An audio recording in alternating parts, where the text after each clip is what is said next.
Not only is he the founding director of the Center for Neuroprosthetics and holds the Bertolini Foundation Chair in Cognitive Neuroprosthetics at the Swiss Federal Institute of Technology, but he also directs the Laboratory of Cognitive Neuroscience at EPFL and is Professor of Neurology at the University Hospital of Geneva.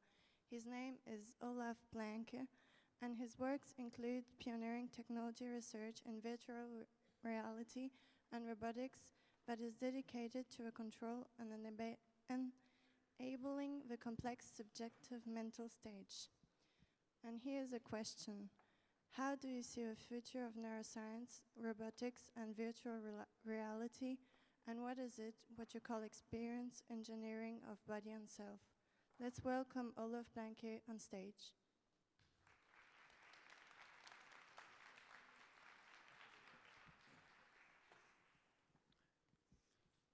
What a wonderful interview and discussion just before. I wish I could have given my half hour to hear more about this amazing story. So I think I'm going to come back to the question about experience engineering at the end.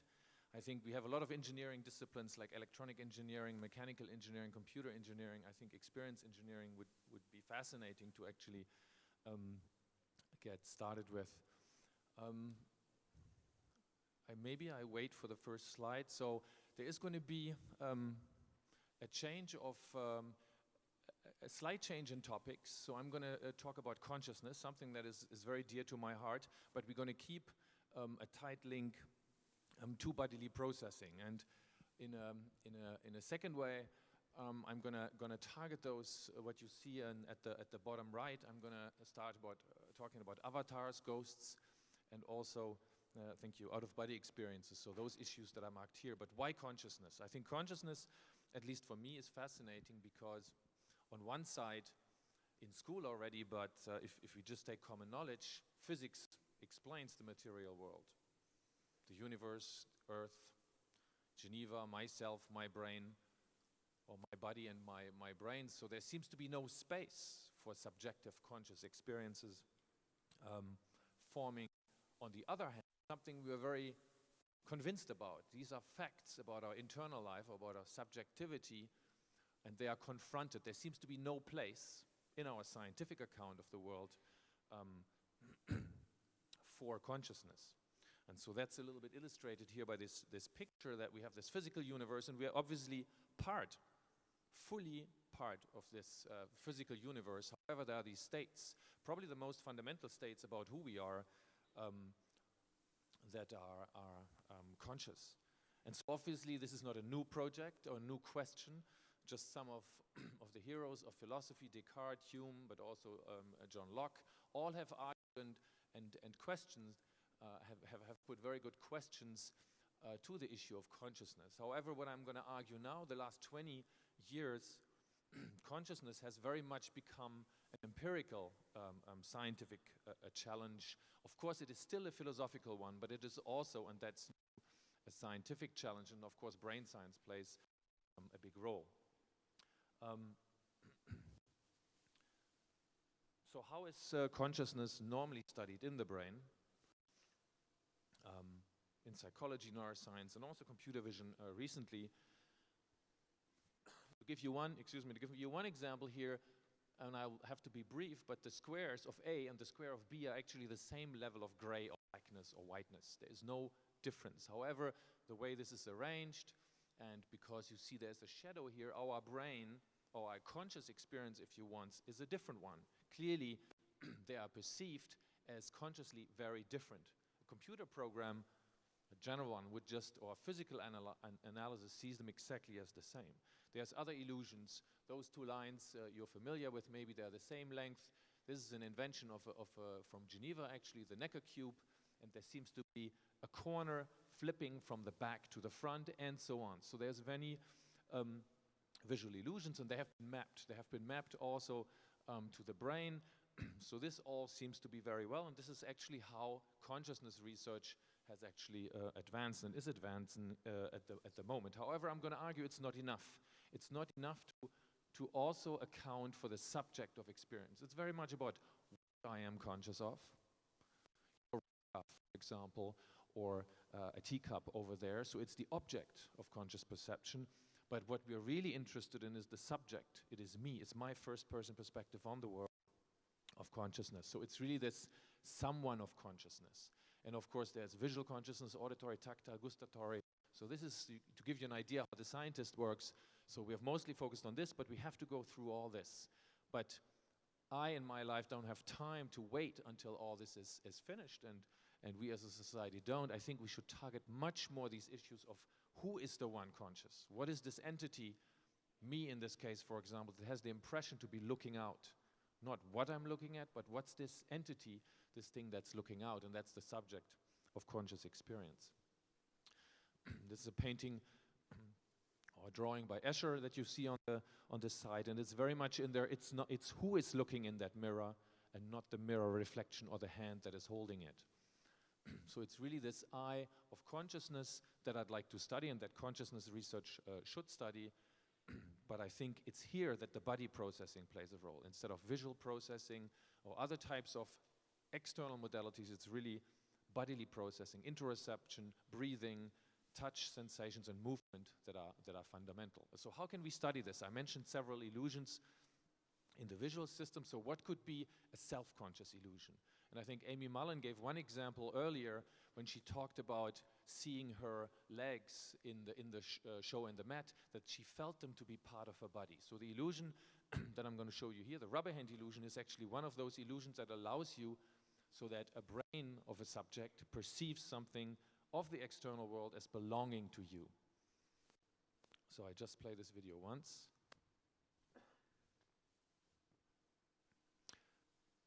So again, this is the experimental subject. So we could do this later on if you're interested. It's a very simple experiment. This is the experimenter. There is a wall here, so he doesn't see his hidden hand. There's a touch cue applied here, so the finger is touched, so it's felt here, but he also feels the position of his hand. And then he sees this, well, not very fancy research equipment like a kitchen glove or whatever it is. He sees it in plain view. And so if you do this for about a minute, and this is, a bit accelerated for the demo purpose.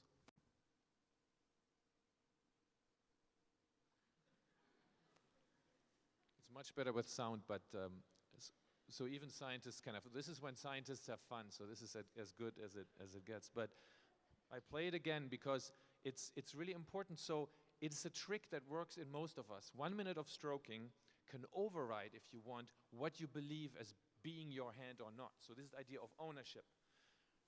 And as you've seen, he didn't pull away this hand. The threat was coming from here. So he should have really pulled away his right hand first. He didn't. There was this association that was created, the visual kitchen glove, if you want, overriding his hidden left hand. We should all know where our hand is in space. But this simple trick, like those lines that were straight or not straight, shows that actually we're not really monitoring very precisely what belongs to our body or not. However, again, this is going some way towards ownership and selfhood and conscience de soi, self-consciousness. But what really we have been working with in the past is, can we go one step further? And here comes the avatar. So instead of a rubber hand illusion, we have a different kind of illusion where we're using virtual reality in order to not just trick the brain, if you want, where your hand is with respect to the real hand, but where is your body where's your body with respect to an avatar's body. We initially wanted to call this the rubber body illusion, but if you do a Google search with that name, you find all sorts of strange websites, so we decided to call this rather the full body illusion. So here is the full body illusion explained a bit more simply. So there is the video camera behind. Our subject is wearing a head-mounted display. And so what the subject is seeing is actually a virtual body or an avatar in front. So if I were to wear the head-mounted display, there was a camera behind, would film me, would film my back, and I would see a second body, an avatar, in front of me. And then what we did, very much like the rubber hand illusion, we tried to play a similar trick, if you want. So we applied a touch cue. So Binya was standing here in the back. She was stroking the back. This is exactly 10 years ago that we published this work. And then obviously you feel the touch on your back, but you would see it at the back of the avatar in front. And so idea was the same. What happens Where is the self located? Where do you localize your person if you are exposed to this for a minute or 2 minutes? Imagine what would happen if you do this for a day. But what actually happens is that the brain starts to really locate, obviously yourself still here, but creates a second self location. So it's if you exist at 2 places. And we can quantify this with different measurements. We can give questionnaire scores, so subjectively this is the case. And we can also do this by threat responses, for example. So if there's a threat approaching the avatar, humans behave as if the threat was directed to them, for example. So this is what we could call avatar illusion in this way. We were surprised to also find that, at least for some of the subjects, we could induce even stronger states. And this is generally referred to as out-of-body experiences. And this occurred actually while we were adapting our bodily illusion. So subjects, as you can see, were here. There's a scanner around. We developed these robotic tools to apply the touch cue in the back, just like you've seen before. People were watching this body, receiving the same stroking, and then we could induce in one group that you see here on the left a very similar illusion. People felt to be at these 2 places. So far, so good. So this would be the avatar illusion or rubber hand illusion for the full body, changing the position where you are locating yourself in space, not at the physical body, somewhere else, which virtual reality allows you to manipulate. However, there was this other group, we called them the down group here. They reported a number of strange experiences. They felt, although they were lying on their back, so they know this, they perceive this, but they felt they were under the ceiling, so they have sort of rotated by 180 degrees, and they experienced themselves to be looking down. So as you can see here, there is a full rotation, and these reports are very similar to what you can find under the term of axillary projection or out-of-body experiences. They really felt to be distant from the body and to be looking at the body from this other position. And I skip this part, of course. As neuroscientists, we're always interested in all these studies to find out what the brain mechanisms and brain structures are. So the brain structure, again, was this region here. The small red region seems to, if it's differentially activated, it seems to put your subject, if you would participate, or if I would participate in this experiment. By the way, these are just healthy EPFL students, so they should be more or less like us, studying physics or engineering, something like this. Activity at this level locates you either here, at this red body's position, or completely reversed by 180 degrees and to be looking down. And this position in particular allows us then to induce in healthy subjects something that is reported for a very long time already, this dissociative states that are generally called out-of-body experiences. And we had observed them here, right here in Geneva, actually also in some individuals where there was indicated by this red spot, small changes in brain activity, severe forms of migraine or epileptic seizures in this region, but also healthy, completely healthy individuals with small interference. You can also have or report out-of-body experiences. You don't need to be, or this is of course again a very old experience. This is, I think, from Dr. Strange. Very frequently you can find actually the referral to out-of-body experiences. I think Jamie just mentioned also Egypt. So this is Ka or Ba, which is again showing exactly in the same position, which is the archetypical way an out-of-body experience is experienced. It's not just out of the body. You're 2 to 3 meters away, not kilometers. You're rotated by 180 degrees and you're looking back down to this avatar's position. So this you can see already here, and in a variety also by probably the most famous book on out-of-body experiences from the last century by Sylvain Muldoon in this position here. So the physical body is here, but there is a strong sensation that the persona is actually at a different position. So what I basically want to say on this part, if we're looking into the future, and at the time, these virtual reality technologies, they were quite pricey, and we had to build them up and had a large team. But today, as you all know, with Oculus and other technologies, this is ubiquitous.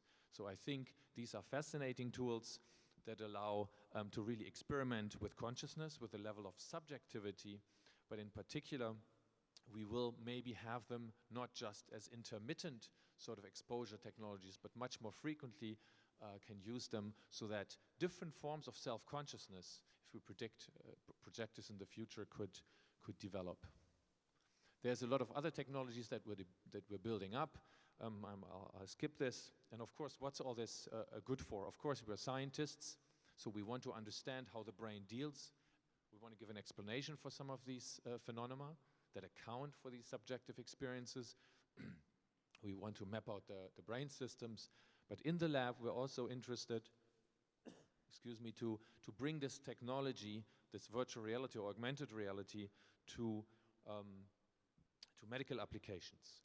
And this is a term maybe we could refer to as digiceuticals. We're all used to pharmaceuticals. I think in the very near future, we'll also see lots of digital therapies at many levels. This is reality in the lab here in Western Switzerland, where we have done two types of studies. One in patients suffering from spinal cord injury, where they have chronic pain. The same in chronic pain, as you can see in this individual here. This is just an animation where we're using virtual reality to change those brain circuits about what is my arm, what is not my arm, in order to decrease pain, of course, but also to change those brain systems which have been maladaptive.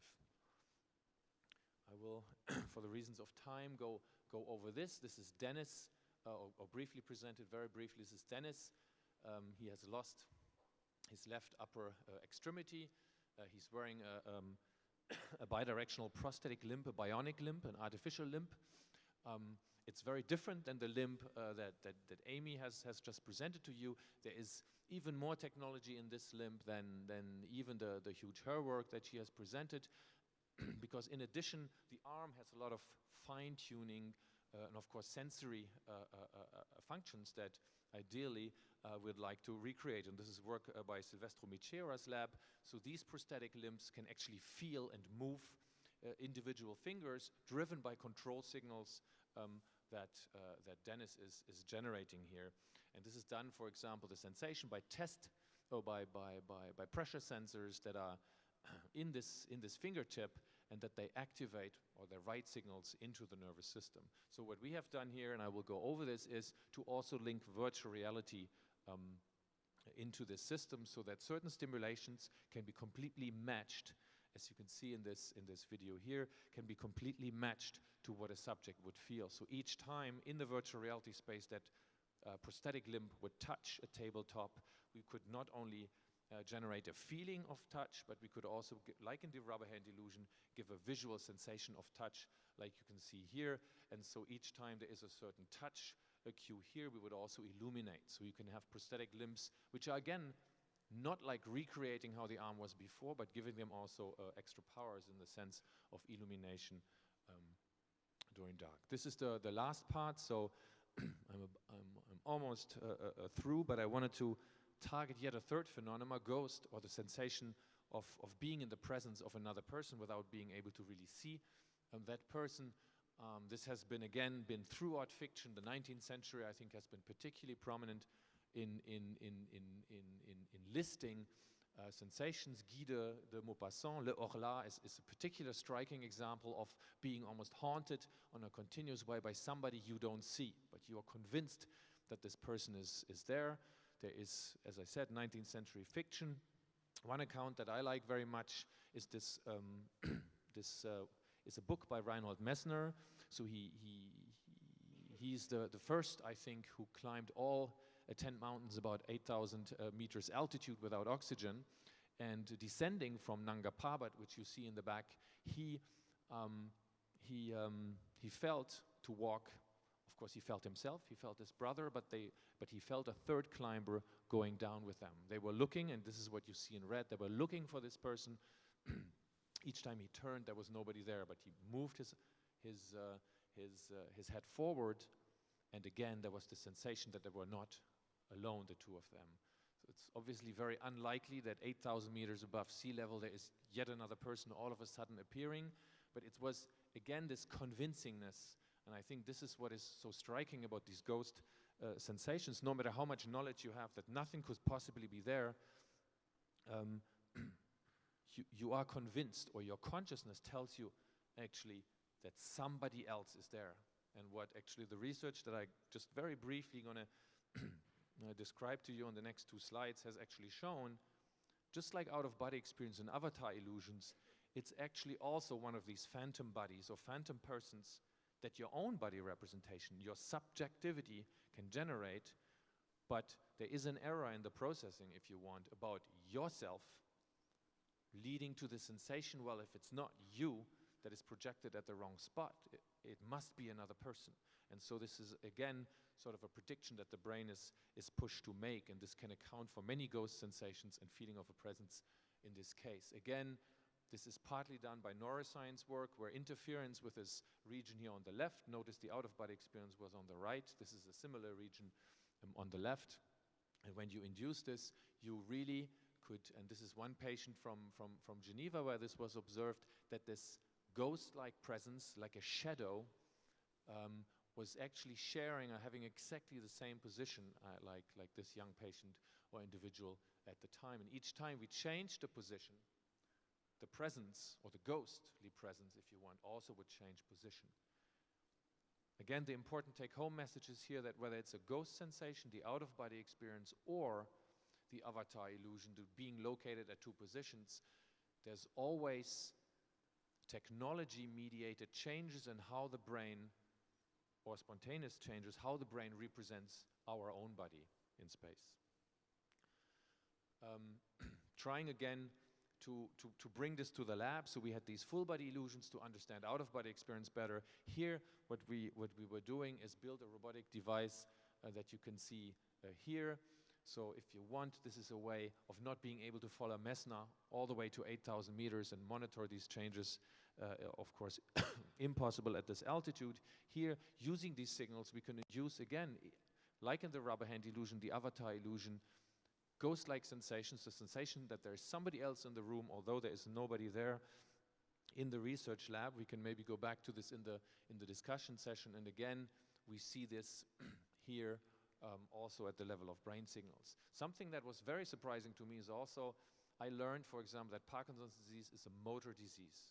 50% of Parkinson patients today, so millions all over the world, have exactly these presence hallucinations. So what we think is so spectacular, Messner has to go up to 8,000 meters, is actually every second individual with Parkinson's disease, and that's 5% of the general population above 65 will have those sensations regularly as the most normal thing. So it's really not this ghostly Guy de Maupassant, le Olaf feeling. Under certain conditions, sometimes of course medical, sometimes not, they can be actually very prominent partners of our daily subjective life. And the way we account for is that it's actually something, a small error in calculating who we are, and most importantly, where we are in space. So I started with this idea of consciousness. Again, it was not about visual consciousness, what I am conscious of, it's more about who is conscious of these states. And I think for these mechanisms, very briefly, I hope I have convinced you that this is related how the brain is representing its own body. The legs, the arms, and in particular the trunk, and these doubles, ghosts, and out-of-body experiences are key phenomena. Of course, from a history point of view, they're fascinating, but they're also key phenomena to understand how the brain is linked to consciousness. And there's other projects, how, for example, out-of-body experiences, which are deeply positive states in most cases, how technology, robotics, but also virtual reality can be used to induce stronger states of well-being. I think this is my last slide, so not at all. That's the problem with science. We're never finished. It rather asks more and more questions. I've listed a few of them here.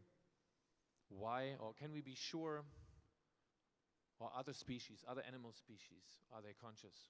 Like we are they differently conscious? Is a newborn or is a baby conscious? Why are certain parts of the brain conscious and not others?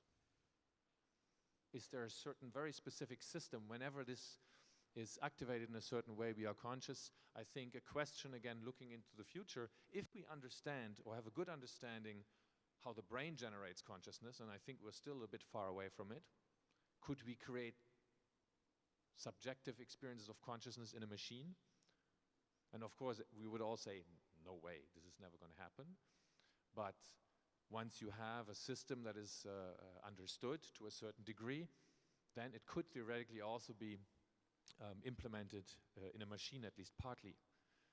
And I think somebody mentioned before earlier Alexa or language processing software. So if there's language in addition to digital machines, I think, and artificial intelligence is advancing, there may actually also be the possibility, maybe not in 10 years, but in a few decades away, that we're confronted with machines that are conscious. Thank you.